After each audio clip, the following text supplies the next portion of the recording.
Familiar faces in familiar places at familiar paces. But the title of the most popular single venue rally and the most lucrative for the winners has changed in 2006. It's now the Turkington Holdings Lurgan Park Rally. So sit back and enjoy our drivers as they go tree dodging.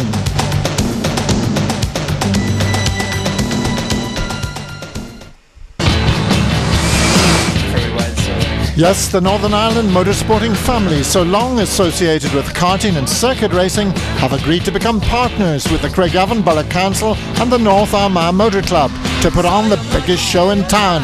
And that town is their town, Portadown. With Colin Turkington on British touring car duty with the RAC team and currently lying second in the championship, the entertainment at home is being, as always, provided by the 40 invited rallying aces. And that list is headed by Northern Ireland and All-Ireland Forestry champion and winner of the park for the last 2 years, Kevin Lynch. The opposition's fierce, everybody has a bit of an idea of the park now, so we'll see how it goes. I'm running on slicks here for the first to see how it goes. Everybody else went in wets. I went in wets last year and had a good time in the beginning, now I need to do the opposite. But he has a world production rally champion to think about. It's certainly going to be brilliant fun. I really enjoy the park, have done for, I think this is my 6th time now to do it, so really looking forward to it. And a former British rally champion to consider. He may be a park novice, but this guy has experience, and the hand-cooked tyres pack driver will adopt quickly. It's good, there's a bit of everything in there, isn't there? So it's a tricky, easy place to catch out. I'm sure it's not going to be a place that's going to be that easy to go fast straight away, but if you can keep a clean run together, no overshoots and things, you're going to be in with a shout, but one overshoot and the day's over, isn't it? Then there's the daddy of them all, Kenny McKinstry, the 10 times winner, and he's right on form after his recent second place on the Manx International. Well, the one thing the Turkington Holdings Lurgan Park Rally is famous for is the fact that it is a family day out, and one family that has to be number one in the park is the McKinstrys. Kenny, the leader of the family, this is a big day for you. Who said I was the leader of the family? You know how bossy women are, like. Well, you're well surrounded by them. I certainly am. Now, you've got 4 cars out here, so you've got a tough job as well. Yeah, well, I have 1 car out for me. All the rest of the guys are looking after their own, so it should be okay. Now, Maggie, one thing that's really nice about this rally is the fact there's prize money. What do you do with it? What do we do with that, Kenny? Huh? No idea. Well, for last year, for the one and only year, it was spent in the house, and that bought a suite of furniture. This is good fun. You enjoy this? Yeah, I love this. Just live for it. It's what I like doing. It's where my money goes. Where you get money? Where all my money goes from wages. And everybody else. And the big amount of wages I pay. 8 stages lie ahead, and as everyone knows, there's no margin for error in this event. Make the slightest mistake and you'll not only slide down the timesheets, but you may also slide yourself into a very hefty repair bill. Kevin Lynch and Francis Regan have played park poker to perfection on their last 2 outings, but can they continue to gamble within these very tight parameters for the 3rd year? Left, small cut, and a long 4 right, keep out, repeat, keep out, into caution left. Don't cut left. Keeping out of trouble, that's what it's all about, and trouble can be frighteningly close. Left, keep out, into hairpin right, Lynch. And there's a veal, 70. Flat, 4 right, okay. 80. Brake, little arrow. When there are no trees, there are even park benches, straw bales, and even playgrounds to be avoided. Left, keep in an exit. 80. Late on the brake, left entry, kick here. 40, it's open. Left, keep out, into, hairpin left, fire. And here come those trees again. Kevin is 0.6 seconds up after the first run. But a change from intermediates to slick tyres puts him a devastating 3 seconds ahead after the second.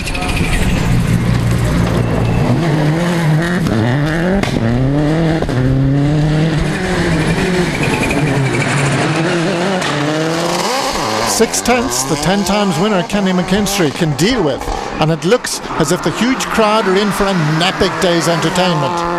But that second stage time from the KPL car has somewhat floored him.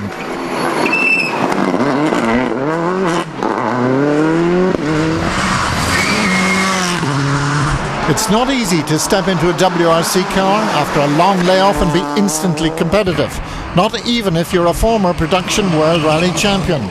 But Niall McShay's first stage run in his hired Reddington-supported Impreza is class third fastest. Sadly, however, the unfamiliarity shows on stage 2 when the Fermanagh driver stalls twice and drops out of the top 10.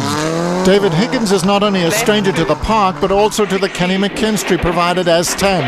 Ian Thomas reads the notes. Small cut maybe, 200. Oh, steady, David.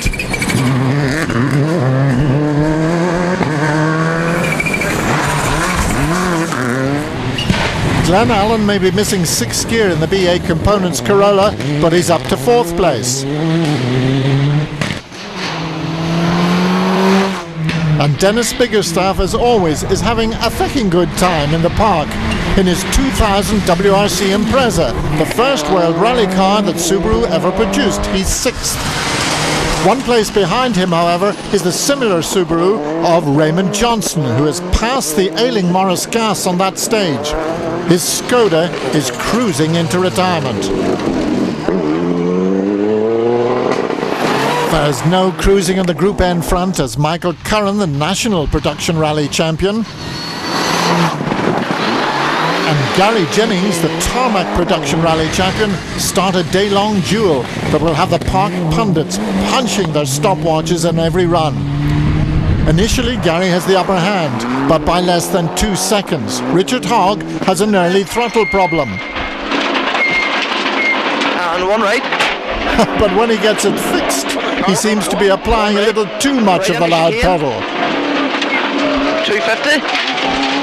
James Gillen is having a troubled day and is outside the top 10.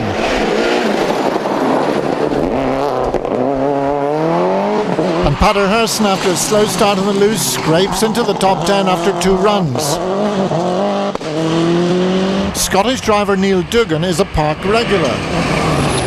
But Sean Devine is a novice. It's the County Derry man's first trip through the trees. The English motorsport all-rounder Nigel Warswick keeps coming back for more, and Derek McGeehan has put down the spanners today to come out to play.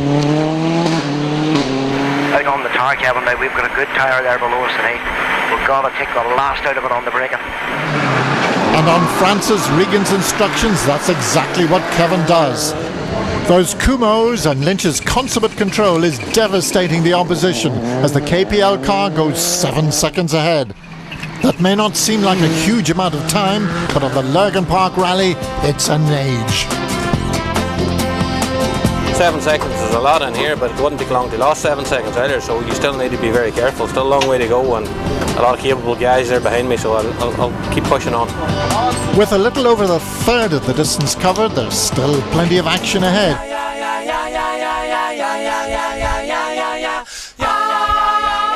The side attractions are numerous at Lurgan Park, and they are, in the main, exhilarating. But the main attraction is the extraordinary dominance of the KPL car as it now tackles the 3 clockwise stages and continues to set fastest time on every test. Cut. Flat, 5 right over bridge. Carry speed. Flat left. And the brake on crest. We're left lead. Go in. You would think he would drive these stages from memory, but Francis seems to be playing a very large part in this performance as he urges the Dungiven driver on to even greater heights.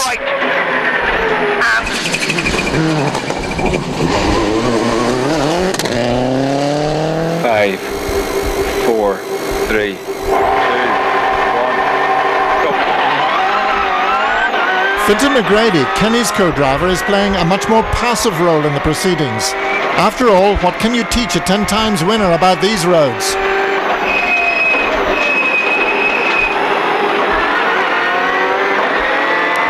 If Kevin is consistently the fastest, Kenny is equally as consistent in second place. Only on stage 3 has he been knocked off his perch. But the gap is growing, and that 11th big payday is not looking good for Maggie. David Higgins has moved up to 3rd. It's an impressive performance by the park novice, and the Hancock entry is spectacular to watch, particularly on the loose.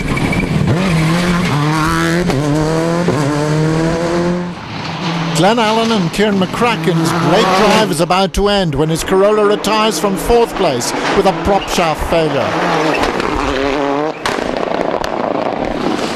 And this promotes Dennis Biggerstaff and John Lewis to that position. The 2000 WRC car is only 0.4 of a second behind Higgins. And after that disastrous second stage, Niall McShay and John Reddington have really now got it together, and they are rocketing back up the leaderboard. 7th after 4 stages, 6th after 6, and Niall is now consistently setting 3rd quickest time on the stages. Nigel Warswick was ahead of him, but the North of England driver, who has raced Formula 3000 cars and driven a Ferrari in Irish rallies, damages the Escort Cosworth when he clips a bail on the 6th stage, causing the end of a fine drive.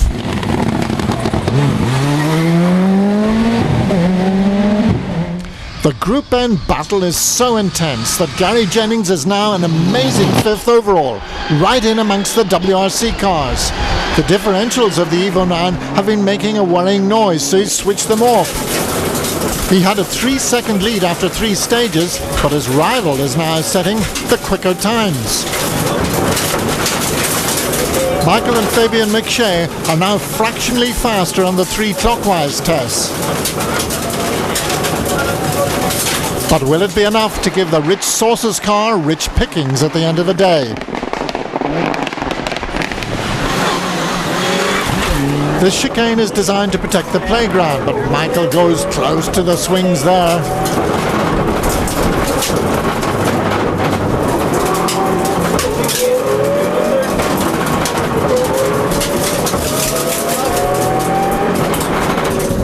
I think it's 2.1 or 2.2 behind Gary, but I don't know what he did there. We pushed hard on that one, so I'd like to see what he did there. Can you get him? Oh, we can always get him, but he needs to make a wee mistake or something, but we'll give it a good go. But there are no mistakes. I'd say maybe a bit less now, probably, but there's only 2 stages to go. You know, it's very hard to get a second stage in there, but it's good to get the lead this morning, so we've just a wee noise in the diffs, so we've turned all the diffs off and the drive on. What do? Are you going to go absolutely flat out? No, I can keep the lead. I think sometimes you have to use your head in this game, and we're just going to pace it and hopefully keep the gap. Using the head is a skill that is rarely on display in Group N, and here's a case in point, Richard Hogg.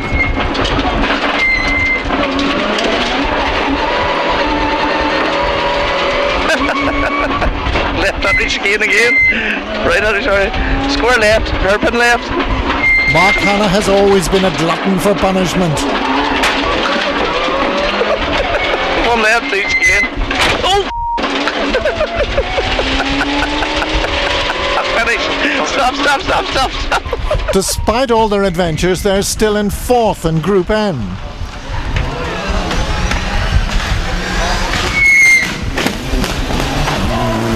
Martin Elliott and Brian Crawford have gone ahead of the LGC car, not surprising when you think about it. The overall result may be pretty static after 6 stages, but that's far from the case in Group N.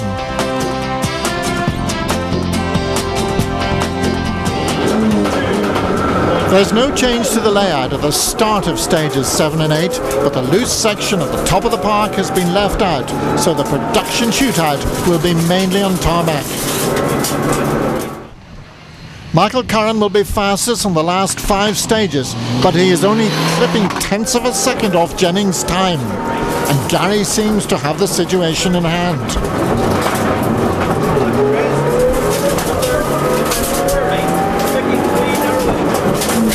Has Michael left his attack too late? The son of the former karting and rallying all-rounder, he has an uphill struggle.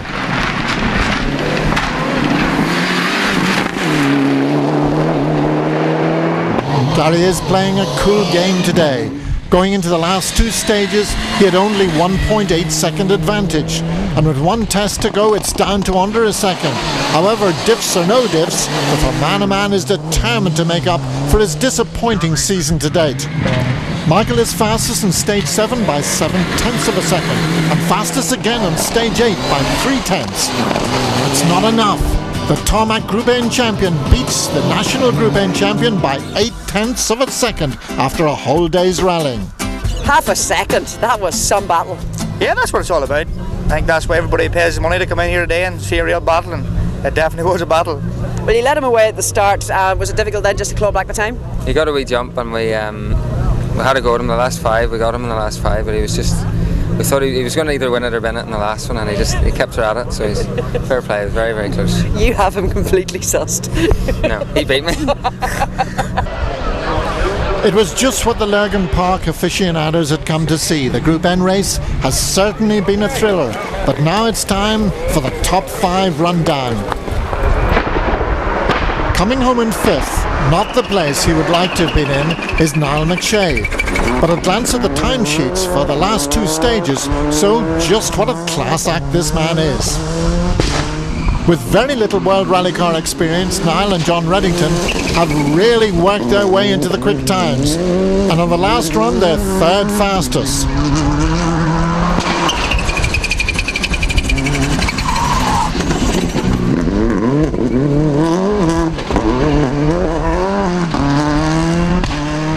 Dennis Biggerstaff has proved many times in the past just how competitive he can be in the park. But this has always been in a Metro 6R4. Now we see the Canallan driver's versatility as he places the historic WRC Subaru precisely through the trees to take a fabulous 4th place. He may love the old Metro, but he finds the Impreza easier to handle.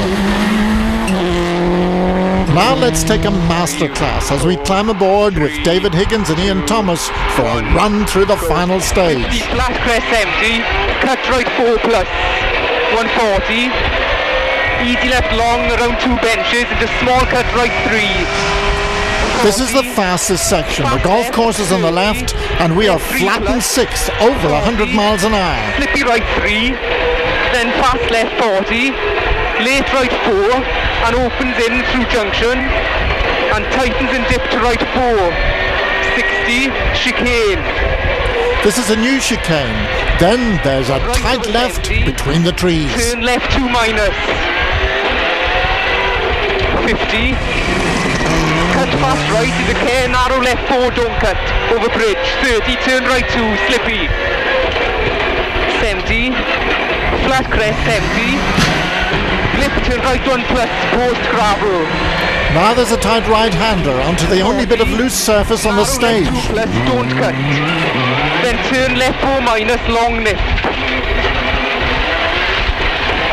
Easy right over 150, left entry chicane onto gravel car park.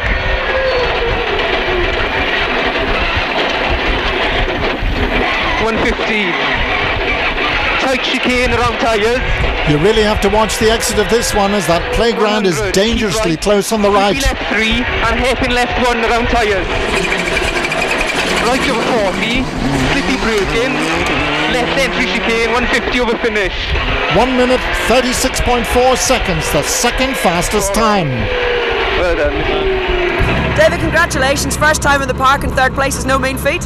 No, it's been absolutely fantastic day. Like, I've driven lots of cars, but this car it really is the best thing, and the tyres, everything worked great. The atmosphere here is it's a cracking event, and I can't believe I haven't been here earlier, to be honest, but hopefully we'll be back next year and see if we can slide up that podium a bit higher. But as all comers have learnt over the years, that podium is not easy to slide up with experts like this around. We have marvelled at McKinstry's mastery in this place. But is his reign coming to an end? The closest the 10 times winner has come to Lynch's times all day has been at 300ths of a second on stage 6. On the final 2 tests, Kenny has wisely decided to keep the car out of the scenery. Kevin really was fast out of the blocks though today. Yeah, I mean, he was fast out of the blocks, and to be honest, he was fast all day. I mean, we got we got quite a good few stages, you know, but we still weren't able to beat him, you know, so fair dues to him. Next year? Well, sure, we always keep saying that, you know, we have to keep trying. 3 right, 3 left, cut, 2 right, cut late. But this type of commitment is hard to beat. 3 right, minus, and we're continuing on right to the right, not on the gravel. 40, don't cut 3 right late, remember the 6, 60, bring us straight chicane, right in.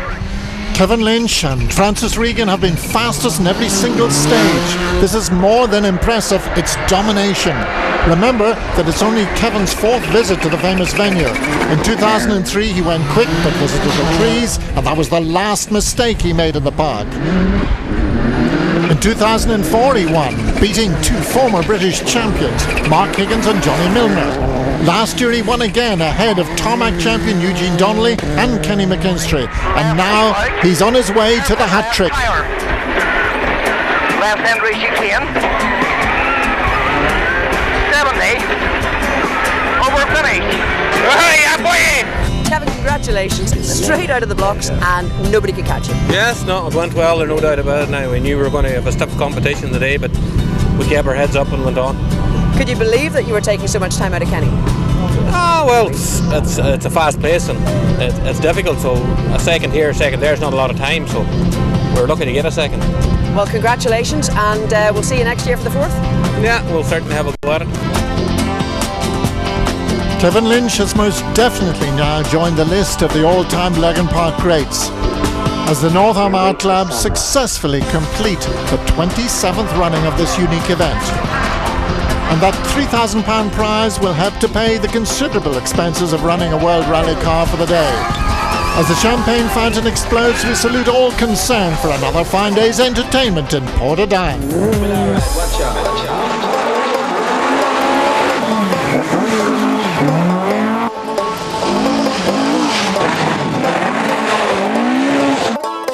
The Mark II took the first ever honours in the park in 1980 and 81 with the late Bertie Fisher, followed by another Escort legend, John Lyons.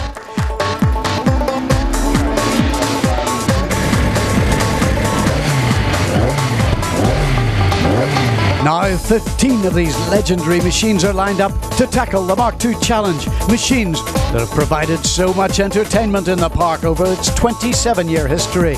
And this year there are some very special visitors of Mark II power.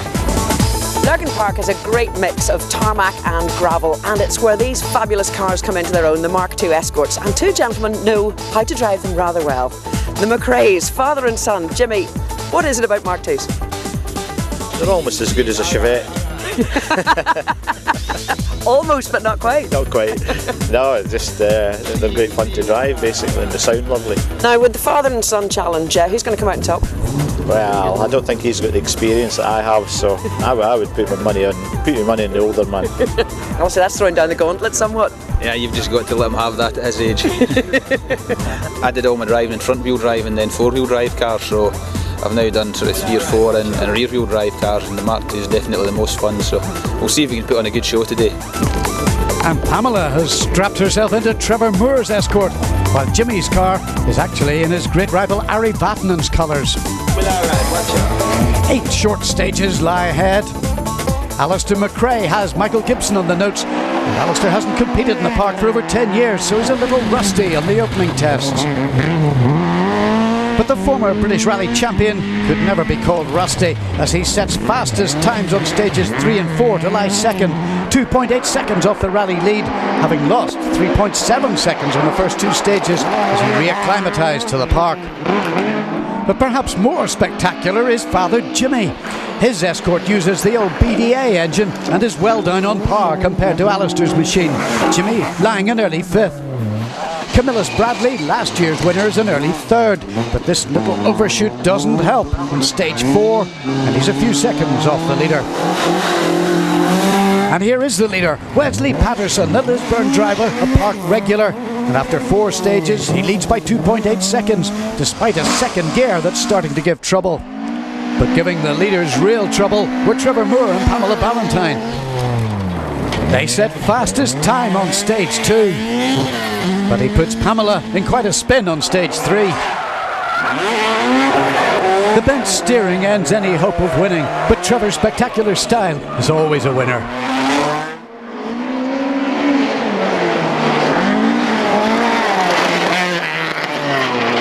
Alister Cochrane is always a rapid man, but a broken throttle cable should stop him completely. But for co-driver Pam Norris's intervention, as Rodney Wilton demonstrates his throttle technique. Donegal's Damien Gallagher is on his first park visit, but Enda Keenan and Pat Donegan have been before. Donegan an impressive early fourth. Cavan's Rodney Wilton adds to the taillight brigade, but he won't finish. However, local man Marty Taggart will. The loose surface should suit Irish forestry expert Frank Kelly.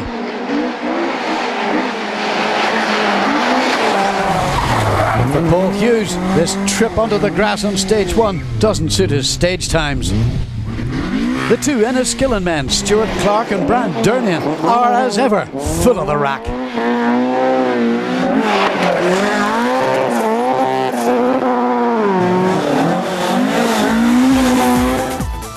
But jumping away from the Mark IIs, there are other classes to be decided. English visitor Neil Weaver was in a spin in his front-wheel drive Corsa, while Darren Gass's Fiesta was the leading front-wheel drive car until the steering broke, handing the front-wheel drive honours to Mark Doyle's kit engine 106. But back to rear-wheel drive, and sadly one of the Escorts, Stuart Clark's beautiful BDA, is about to depart for good, thankfully without any injury. It's a sad loss for Stuart, as Paul Hughes' earlier time loss leaves him 11th.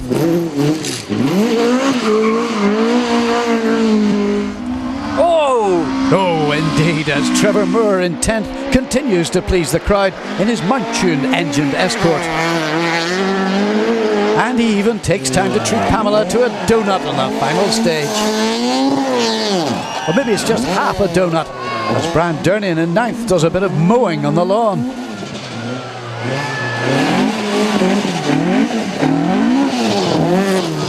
Frank Kelly is smoking in the park in 8th.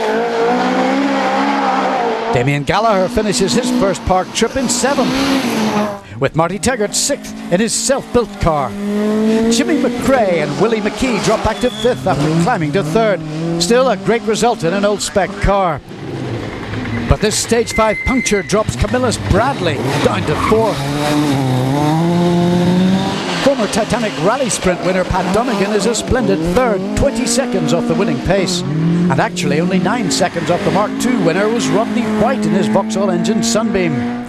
But the battle for the lead is intensifying, with Alister McRae now 3.2 seconds back after 6 of the 8 stages. I know it's going really well, but we're just very close with Wesley Patterson, and we take a bit and he takes a bit back, so we're either going to need a lot more stages or hopefully he's a problem. And Wesley does have a problem with a reluctant second gear. Keeping my bay, which are about 3.5 seconds into the last 2 stages, which when the gearbox lasts out, hopefully, but you know yourself, Lurgan Park have played back, you know. Alister tries everything on this penultimate test, but as the body damage inflicted here shows, this run costs him another second. Wesley Patterson does enough to hold on. The winning margin over Alister just 2.6 seconds after Alister took fastest time on the last stage. Nevertheless, our Scottish visitors have enjoyed themselves immensely. We started to catch him in the middle of the day, and then I clipped the post and clipped the back end, and he got us, so I think it was 2.5 seconds at the end, but you know, a great fight, great fun. And you had fun being back in the park? Yes, very good. It was very good. Brings back memories. I just wish it had been a 3-day event. We'd probably have led it by the 3rd day. It's a first win for Wesley in the Mark II challenge. Robert's foot and 3 days slow and everything in there with the last, like, you know, had a wee problem, and just I carried us through the end. I was praying for everything to hold together for me, you know.